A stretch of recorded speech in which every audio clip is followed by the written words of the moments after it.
Hey, bonjour tout le monde, j'espère que vous allez bien. Bienvenue dans une 18e vidéo dédiée à Terraform. Aujourd'hui, on va s'intéresser et on va faire quelques vidéos sur le provider Kubernetes.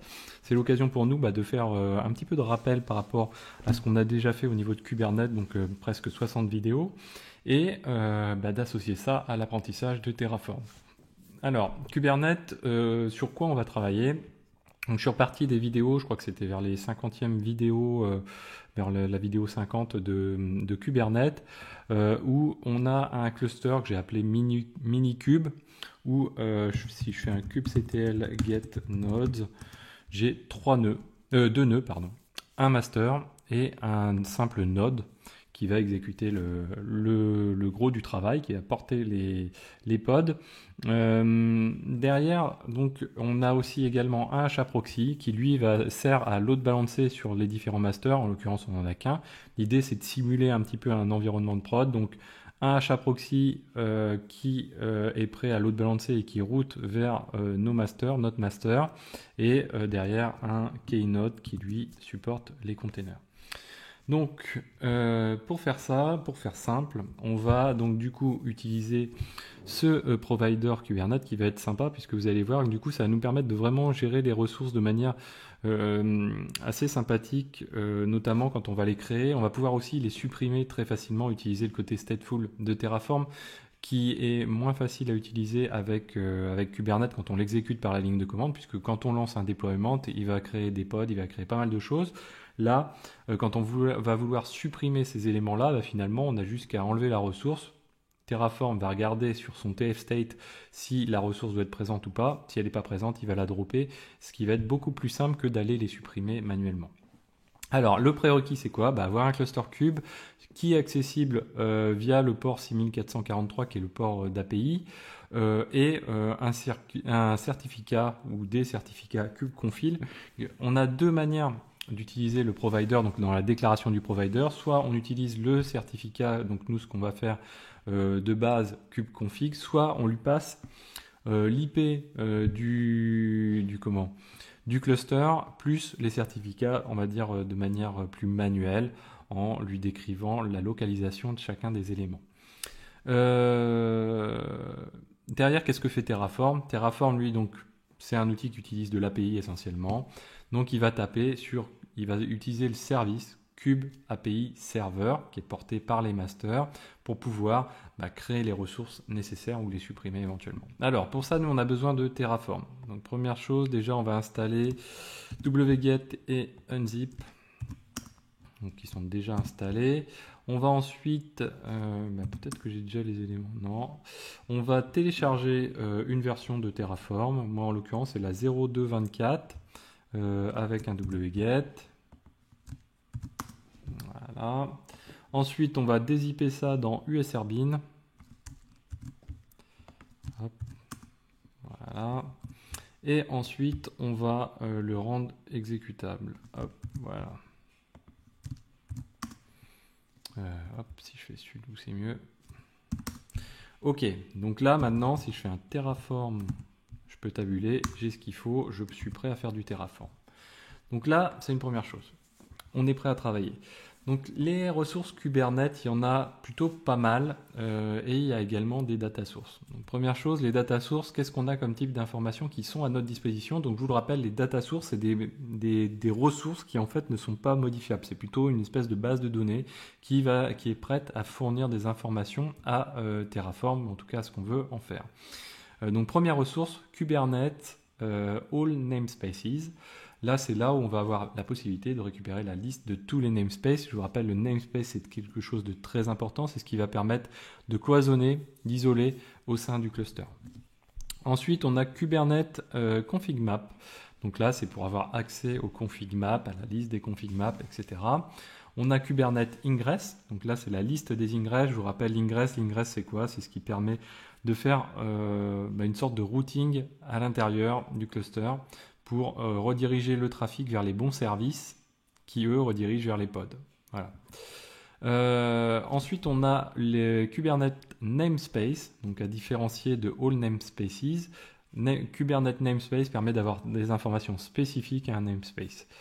Kubernetes Secret, bah lui c'est comme les config maps hein, finalement, donc c'est d'accéder à la liste des secrets, comme on peut accéder à la liste des config maps, qui est un stockage de type clé-valeur, on va dire. Kubernetes Service Account, donc qui va permettre de lister, d'utiliser les comptes de service. Ces comptes de service, ils sont utilisés principalement dans les pods pour notamment autoriser ou refuser l'accès entre pods à différents services, à différentes actions. Kubernetes Service, bah là ça va être la liste des informations sur un service donné, donc ça, voilà.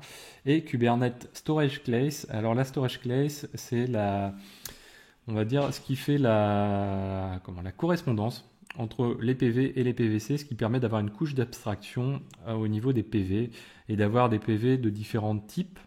Donc ça va être du NFS, ça va être du S3 ou autre.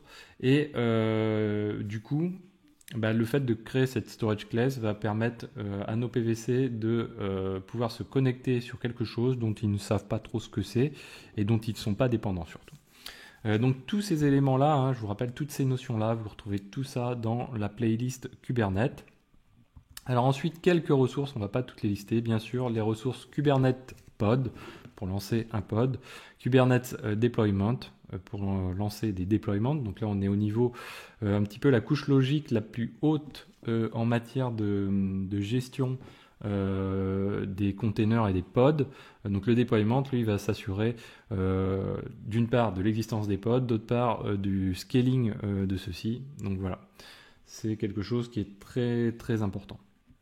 Le Kubernetes Stateful Set, lui qui est l'équivalent des deployments avec un aspect plus stateful au niveau de la data, donc faire en sorte que quand il y a des pods, certains pods soient bien attachés au bon volume et toujours à ces volumes-là, avec une persistance de cette connexion.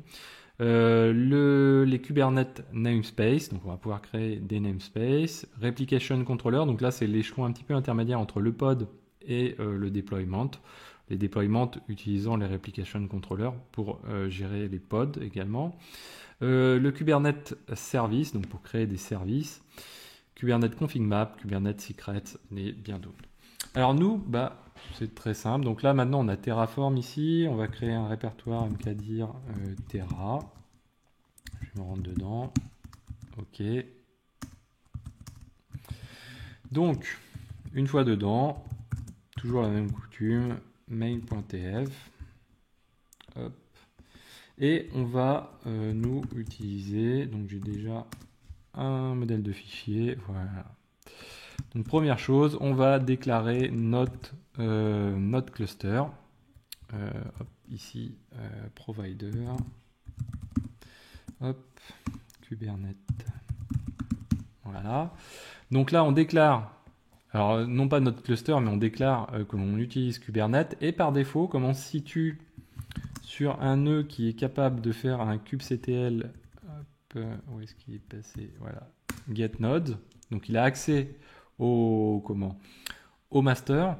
Du coup, Terraform va utiliser exactement le même type de connexion, donc il va repasser par donc moi si je vais dans ma home.cube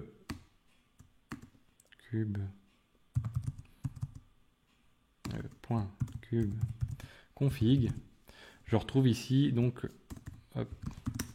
les certificats de connexion qui permettent de s'assurer que la connexion est valide et qui déclarent également le nom du cluster et où le trouver. Donc où le trouver, c'est ici, hein, serveur https elb.cube.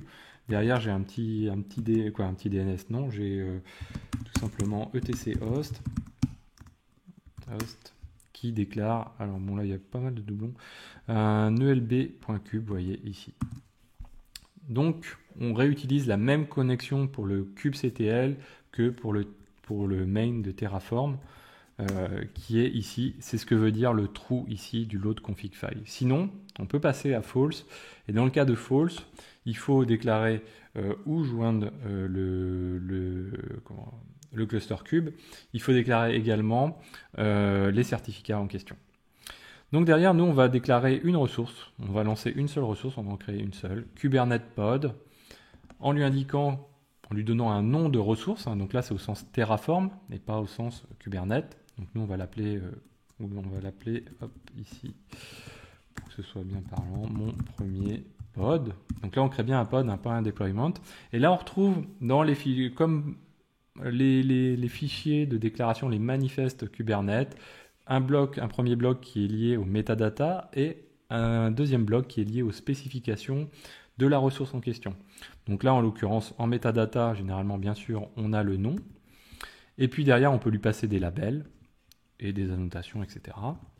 Et puis derrière, on a un bloc ici, spec, donc spécification, qui permet de déclarer un ou plusieurs containers avec un nom d'image, un tag d'image, une image, et un nom de container, avec ensuite un port qui va être utilisable au niveau du container. Donc, si j'enregistre ça, si je fais un Terraform pour commencer init, donc là, il va récupérer le provider, vous voyez, Kubernetes ici. Donc là, on va être prêt à faire du Kubernetes grâce à ce provider. Ensuite, si je fais un plain, là, il me dit tout simplement, hop, voilà, il est en train... Donc là, vous voyez, alors là, tous les éléments que peuvent porter une ressource de pod, c'est juste énorme. Toutes les specs, quoi, en gros. Vous voyez ici, on a tout ça, quoi. C'est hop, hop, hop. Donc on est prêt à faire du Ceph, on est prêt à faire du vSphere volume, on est prêt à faire plein de choses, quoi. Donc c'est impressionnant. Et la metadata juste au-dessus, quoi. Voilà. Donc là, il nous dit, voilà, je vais créer ce pod, et voilà tout ce que je vais lui affecter. Donc super. Donc là, je fais un Terraform apply-auto approve. Et c'est parti. Donc là, il va me créer le pod en question. Voilà, donc là, il vient de me créer le pod, une ressource. Donc si je fais un Terraform show, là, il va me donner donc la même chose que ce qu'on avait tout à l'heure, mais avec les informations, quoi, la même chose, pas tout à fait. Là où il y a des informations, il va me fournir les informations qui correspondent. Donc l'UID du pod en question, ce qui va permettre de travailler les choses. L'ID du pod également, plutôt l'ID qui va nous permettre de travailler. La version de ressources, qu'est-ce qu'on a d'autre dans la partie metadata? Là, c'est l'endroit où on peut, via l'API, consulter le manifeste en question, la configuration en question. Ensuite, les spécifications ici, donc quelques informations. Il nous dit où est-ce qu'il tourne. Donc il nous dit qu'il utilise le DNS cluster, le container, donc on retrouve ces informations ici. Par défaut, il est sur image pool policy always, donc il pool toujours. Son nom de conteneur.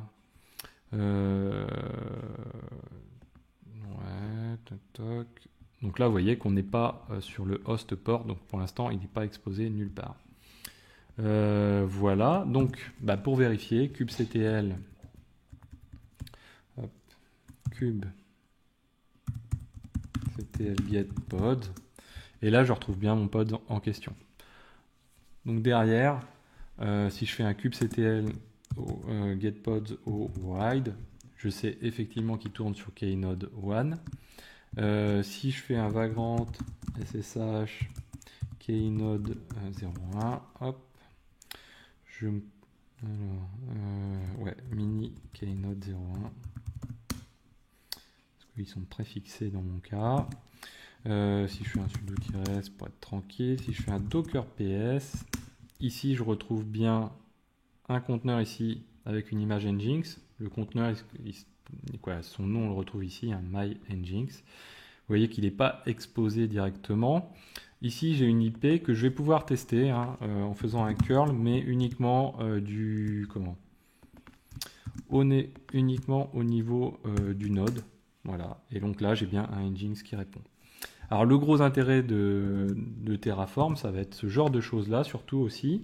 Donc son gros intérêt, donc bien sûr, c'est de gérer les ressources, donc entrée, sortie, suppression, création, mise à jour. Ça va être également aussi bien sûr de l'imbriquer avec d'autres tâches que simplement faire du Kubernetes. Donc d'autres choses qu'on va pouvoir, sur lesquelles on va pouvoir interagir avec Terraform, notamment du cloud, notamment de la base de données et beaucoup d'autres choses. Derrière, nous, donc, on va éditer notre main. Et voilà, donc du coup, si on veut supprimer le pod, qu'est-ce que l'on fait? On fait simplement ici, hop, je l'enregistre, je fais un kubectl, un Terraform plain, et là il me dit, voilà, ok, moi je vais faire ceci, je vais destroy celui-ci, puisqu'en fait, entre mon tf-state qui a tous ces éléments de présent et mon main.tf qui me dit je n'en ai pas, je dois le supprimer. Donc je fais un Terraform apply-auto approve, hop, voilà. Et donc là, on supprime le pod gentiment. Voilà. Et derrière, du coup, si je refais un kubectl get pod, je n'ai strictement rien. Voilà, donc ça c'était la petite introduction à Kubernetes via Terraform, ce qui est très très sympathique. Voilà, n'hésitez pas à mettre des pouces bleus, à commenter, à me dire comment vous utilisez, si vous l'utilisez, à m'encourager, et n'hésitez pas à vous abonner également. Je vous dis à très bientôt sur Xavki.